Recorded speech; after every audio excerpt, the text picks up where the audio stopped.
Hello. Hey, I'm looking for the one and only Ekoh. This is him. Yeah! Round of applause. The man, the myth, the mouth. Yeah, there it is. Radio. We made it. We made it, motherfucker. We made it. Right?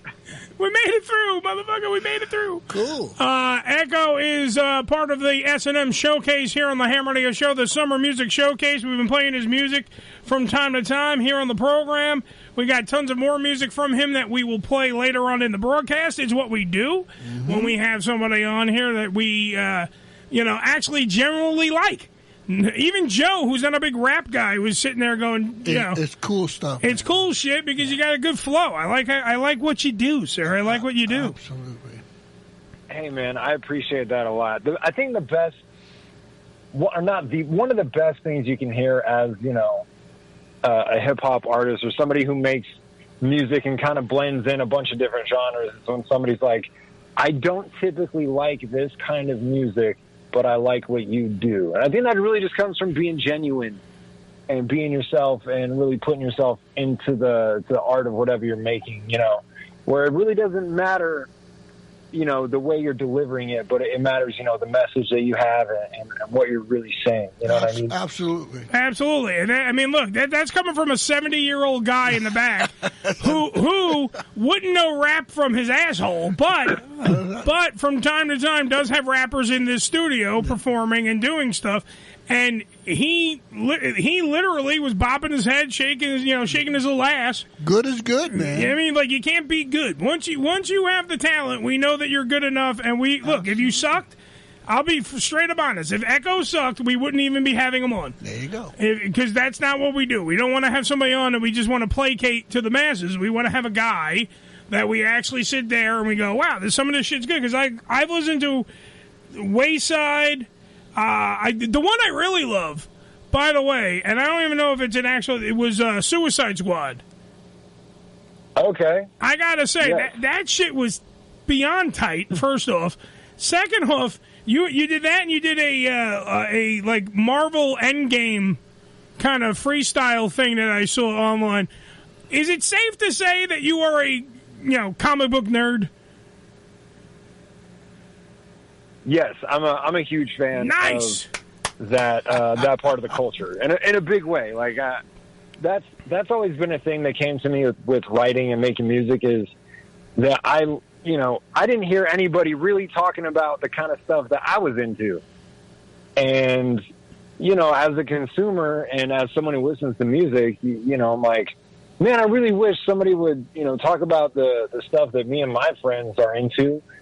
I'm not out here popping bottles at the club and making all this money and doing all this kind of stuff. Like me and my friends sit here and have conversations about, movies and comic book characters and shit like that. So it's like, where's that music? I can't find that anywhere. Mm-hmm. And if you want something and you don't, you're not getting it, sometimes you just got to go make it yourself. And I found out that there's a lot more people out there like me than I originally anticipated that were hoping for the same kind of music. Yeah. Well, that's why I think I gravitated towards your music, and I think that even Joe gravitated toward, because we've heard all the guys. Everybody in rap is usually I'm the greatest. I got a fucking Rolls Royce. Look at me popping Cristal and blah, blah, blah, blah, blah. And it's always the same shit over and over again, just in different ways. And this is not the same shit. This is totally different shit. This is inventive shit. Because, that music, that song, because I am a comic book fan, too. I'm a huge nerd in that respect. And I'm listening to it, and I'm just sitting here I'm like, he's got deep cuts about putting a bullet in a kryptonite bullet in Superman's brain, all this, cuts throughout that whole thing. And I'm like, this motherfucker knows what he's talking about. And that makes the rap better, because you're a wordsmith to begin with. But when you're rhyming kryptonite bullet with something, you know what I mean? You're painting a picture, and that's what friggin' made it awesome to me. And even the Marvel one was great too. So I mean, that's just one side. I mean, I know he's got tons of other. For everyone's like, I'm not a big comic book fan, so I don't give a shit. He doesn't just rap about comic books.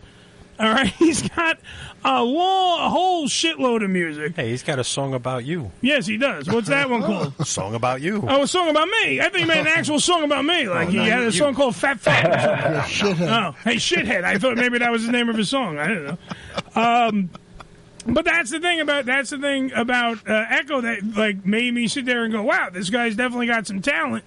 Now, since we're on the comic book thing, why the hell not bring him back? Who's your favorite superhero? Johnny Storm, the Human Torch. There you go. Flame on, man. Flame on. Yeah, I mean, he flies and he's fully engulfed in flames. Like, to me, there's no more metal shit than that. There you go. In comic book. I mean, I guess Ghost Rider, he's on a motorcycle also, but I'd rather, remove the chains and the leather and just be the Human Torch. Yeah, he's Johnny Storm on a bike. That's all Ghost Rider is. Yeah, exactly. Yeah, so, hey, look, they're going to be filming the new Fantastic Four. Maybe Ekoh's going to freaking audition. Who knows? He could be the new Johnny Storm. I'm saying. It's possible. I might have to. Now Anything's possible. Anything's possible. You were in, because we tried to do this interview another day. Now, were you in Finland or Iceland? I was on my way to Finland. All right, so what the fuck, number one, what's the scene out there in Finland like? Like, what's the music scene out there?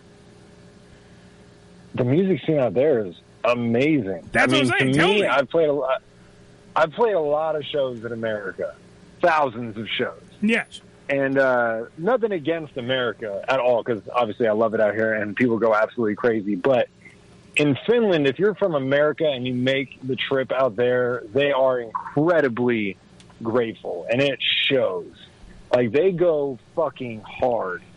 The day of the show, it was like, it looked like it was going to rain. And I'm like crossing my fingers. I was like, please, God, just let it start raining halfway through my set, because then I want to see how hard these guys actually go. And that's exactly what happened. I had an hour-long set, and halfway through my set, it started pouring, and these fucking guys just went insane. They go hard, man, and it was awesome, and it was an incredible experience, man, and not everybody has English as their first language out there, and to go out there and have people that know all the words to a song like Suicide Squad, or all the words to a song like Numb, you know what I mean? Or something like that, like, is a very surreal feeling for me to have. I never thought that people would know me outside of my hometown. I never even thought people would know my words in my hometown, let alone halfway across the world.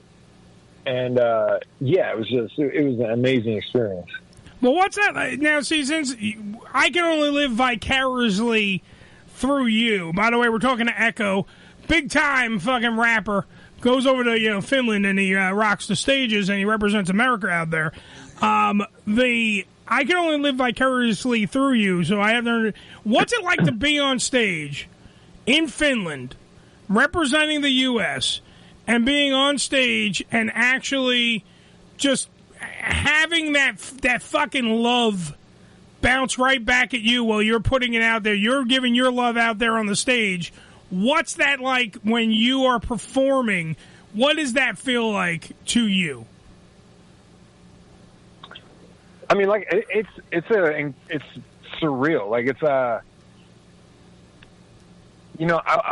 was really nervous about my set. It was a long set and I was doing some new songs, so I was very I was trying to really pay attention to what I was doing. I didn't want to mess up, and I totally bodied my set. Like, it was great. But there's like a moment while you're performing where you have to kind of stop and remind yourself, like, be in the moment, recognize what's happening, appreciate it for a second, because it's really easy to just get caught up in the swing of things and make sure that you put on a good show and forget to be completely present and notice what's exactly going on. And so I made a conscious effort to take a second, and it's hard to register. I mean, I've been doing this for a while, and I've had a very gradual come up, over the years. I didn't have anything really take off. It's been gradual over the years. And so by the time I'm there, I'm like, I never expected this to happen. And so you kind of have to pinch yourself a little bit to remind yourself, like, yeah, you deserve this. you're here and this is what's happening. Lay out the facts. So it was incredible. Because the reason why I'm asking is you put out something on either Instagram or TikTok. I don't know where I saw it. I just know I did see it, where you were talking about where you listen to everybody, and you were talking about moving to L.A. and to advance your career and everything else, and you seem to be more depressed being in L.A. So it was like weird, like the high of being in Finland on a stage and performing, and then when you're in L.A., you're like, there you go. Yeah, I mean that was the thing. Everybody says, "Yo, you need to move to L.A. for your music career. You should move to L.A. It's a good move for your career." And there's like this rose-colored glasses that everybody looks at L.A. like this is the place of dreams and all this kind of stuff, and you try it, you go there for a while. So I went there to try and finish up this album I was doing because I started getting a little bit of writer's block and overthinking stuff. And so I get out there and I think it's going to help. And, it's like, no, it's kind of the same exact thing. It's not really any different. Well, it's in some cases there's more pressure.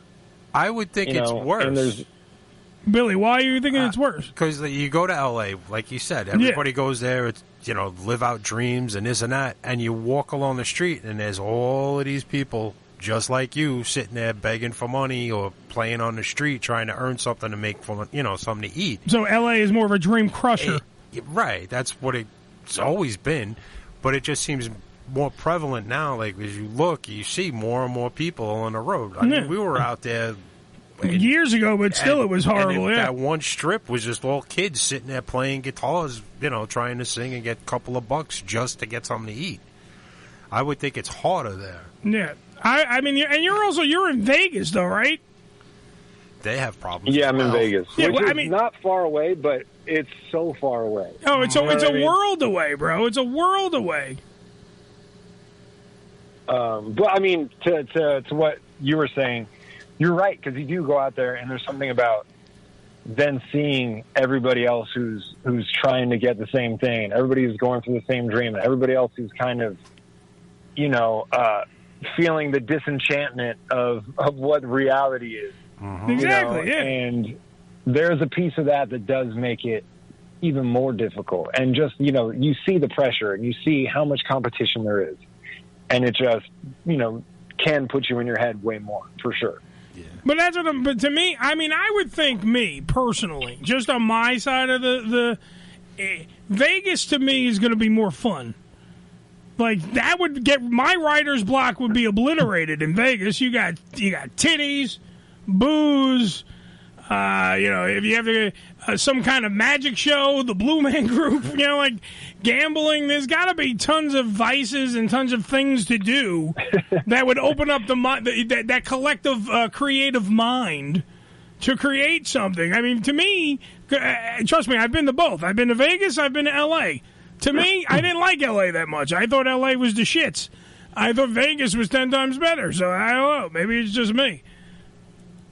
I'm thinking the new Vegas catchphrase should be titties, booze, and some kind of magic show. I think that's on the sign when it says now entering Las Vegas. Yeah, exactly. Titties, booze, and midgets.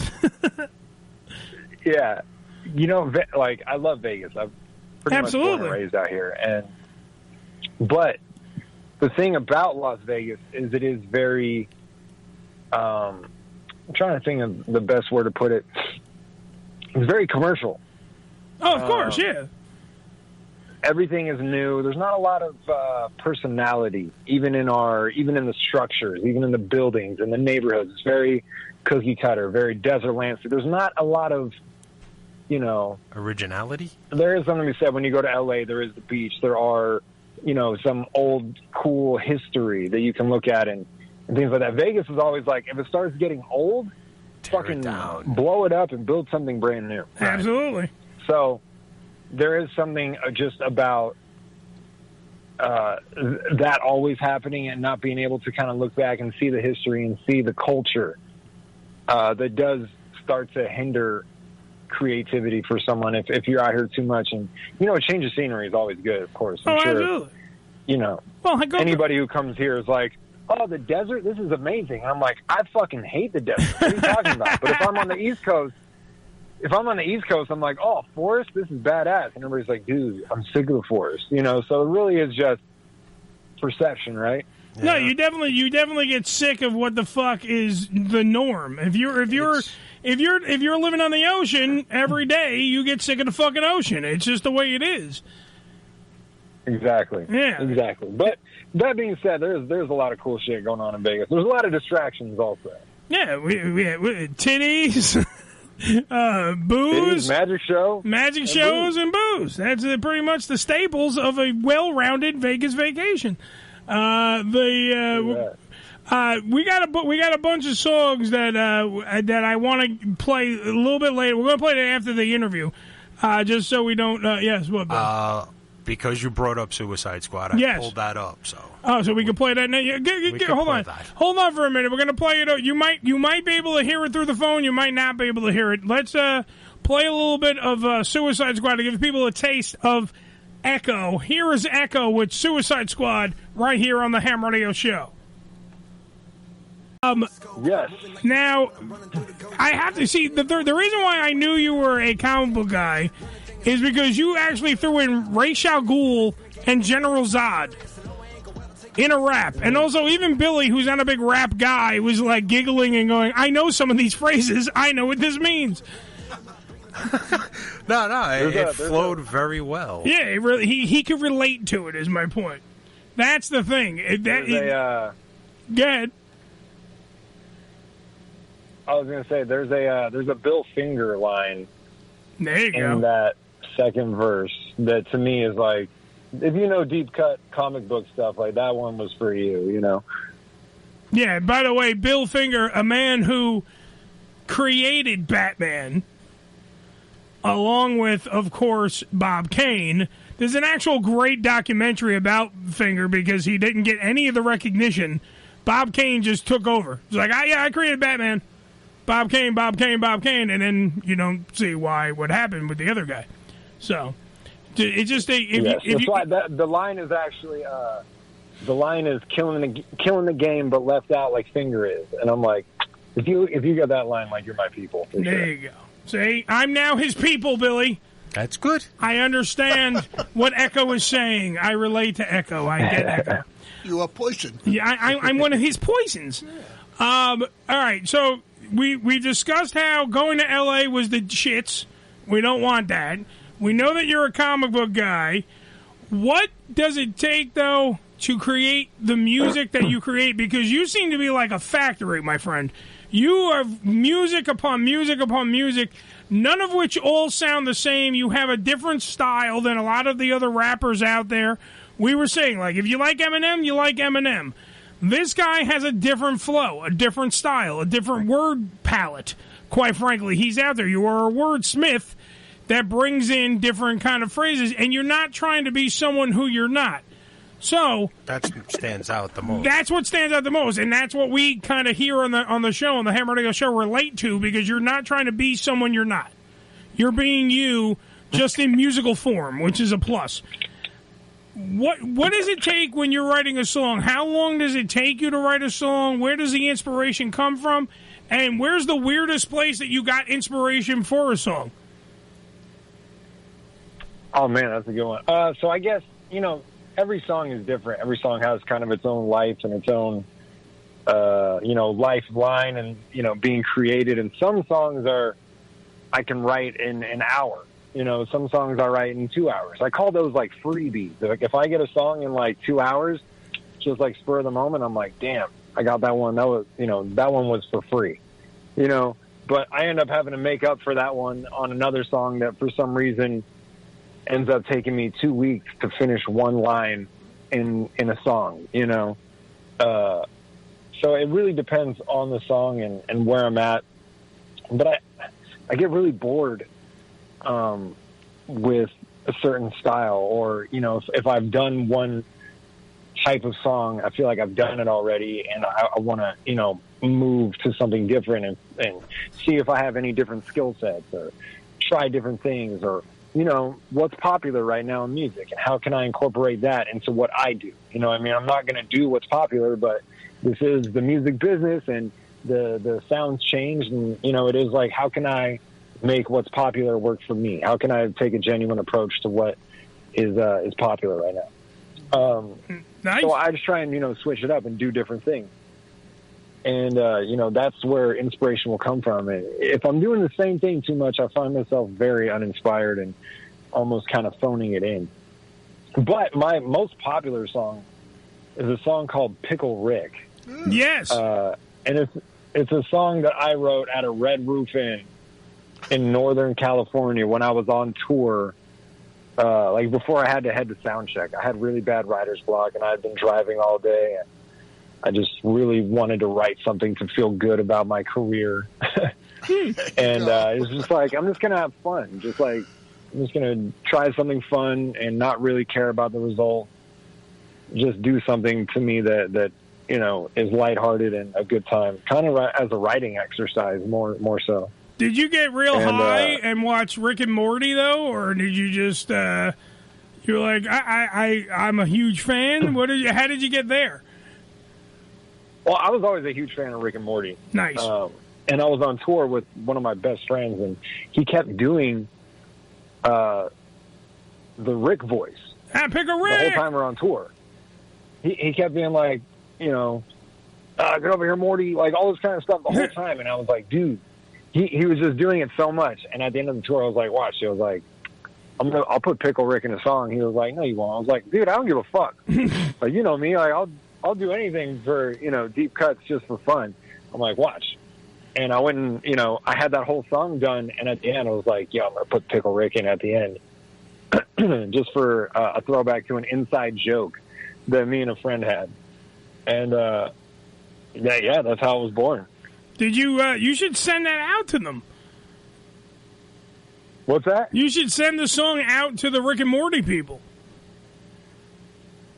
I mean, I thought about it. I think I had tried in the past, but it didn't really happen. And I was also don't want to get sued. Right. So, well, But the only thing, I think it's an homage. I don't know. Floating under the radar does help. I'm not going to lie. I understand what you're talking about. But I think it's an homage to a great show, and I think that you, I don't know. To me, personally, I think they would actually embrace it, but that's just me. I would get the impression they would because they're, outlandish and all of that. Yeah. So they might go, hey, look, this is nice. This is good shit. If this kid knows what he's doing. If somehow you get somebody who knows somebody who talks to somebody there, maybe you end up with the song on one of the shows. Yeah. One of the guys, by the way, the guy that was that Dan Harmon, the guy that created it. Yeah. When he plays Rick, he actually gets drunk to do the voice. I've seen the videos. It's hilarious. It's hilarious. He's in the sound booth, Joe, and he's drinking until he those burps are real. Oh yeah. The noises are all real. Because he drinks until he can't, until it's like a smattering of reality. We used to do coke. Doing coke is a little different, I would say, Joe. He's a method actor. He's a method actor. Yeah, that's cool. Yeah. Joe wasn't an actor. He was just doing meth. Yeah. So there's a difference. Adam, let me ask this, because I know we do have to wrap this up in a little bit. What's your favorite song that you have? Like, what's the one that's your baby that you're like, wow, man, I really fucking hit it out of the park with this one? I think my favorite song is Fentanyl. Fentanyl. Billy, do you have Fentanyl? Can you get me Fentanyl? Get it. Yes. Let's play Fentanyl later when we're in a couple minutes after we say goodbye to Ekoh. We'll play Fentanyl to the break because I want to make sure that I want to play the artist's favorite song. Like, I have a bunch of them, don't get me wrong. Me and Billy have comprised a list that's sitting right here. I mean, I like the one you do with Loveless. I love that song. That's a good song. Oh, yeah. Thank you. But that's what I'm saying. Like, you have... What's the name of the one, the video where you're getting the shit kicked out of you at a donut place? It's called I Can't Relate. I Can't Relate. That's what it was. Because I'm watching it, and it's a weird kind of... If you watch the video, because today I was watching that, like, out of the corner of my eye. I was working, I was setting up everything for the show, and I'm watching it, and what I got out of the video is it is like what you were talking about before, how you're not the guy that's popping bottles and shit, and you're talking to you're pointing out like I can't relate to all the other bullshit that's out there. I'm just trying to do shit and be me, and all I remember is that I heard that part, and then next thing I know, I'm looking over and you're on the floor of the donut place getting your ass beat. Yes. By girls. That was a fun video to do. There's some girls and one very big man. Yes. Yeah, that was a song. I mean, that's how I feel about most music in general is, yeah, this is cool, but I don't relate to it whatsoever. And it's like, you know, give me something I can relate to. Like, I don't, all this other shit is just filler. And I really don't see how people relate to it at all. Like, I don't see how you can give an artist your hard-earned money and then hear them making songs about taking that money and blowing it at the club, and you're like, yo, this is cool. I support this. You know what I mean? Yeah. Like, I don't know, man. That just doesn't, it's never really sat right with me. I've always been like, you know, I need a little bit more, personally. Well, and that's what you give to your audience, man. You give a little bit more, and that's why we were like, hey, need to have this motherfucker on, because it's good shit. And you do that with every one of your fucking songs, man. You really do. And I want everyone to check out Ekoh. Ekoh, where can they check out like a lot of your stuff? I know they can just Google Ekoh, EKOH. You can Google it. You can get a whole bunch of it. Your songs are on YouTube. They're everywhere. But where do you want to send people? I mean, wherever you listen to music is absolutely fine with me. You can just find me anywhere. It's EKOH. And on social media, it's all at Ekoh Music. So EKOH Music on every platform. You can find me. All right. Well, say what's up. I'll probably say what's up back. All right. Here's the part where you get to play DJ. We're going to say goodbye to you right now, but you're going to sell up your record. Billy's going to play Fentanyl. I want you to sell the record and tell people that they're listening to the Ham Radio Show and they're listening to Ekoh. Ekoh, thank you for being on the program, brother. Thank you guys so much for having me. I appreciate it so much. Absolutely, and we appreciate having you. Continued success. Ladies and gentlemen, here's our guest DJ right now, hyping his own song on the Ham Radio Show. Here's Ekoh. Ekoh, tell people what they're going to listen to right now. You guys are about to listen to a song called Fentanyl. It's a song about something, an epidemic in America that nobody wants to talk about, the fentanyl epidemic. It's about having some friends that are maybe hooked on some drugs or maybe hooked on something that you don't know how to talk to them about. And it's hard to watch them fall down. And this is a song that really, really shows every skill set with every tool I have in my tool bag. There's rocking, there's rapping, there's singing, there's cadences, there's everything. There's something for everybody in it. And I hope you enjoy it. It's called Fentanyl.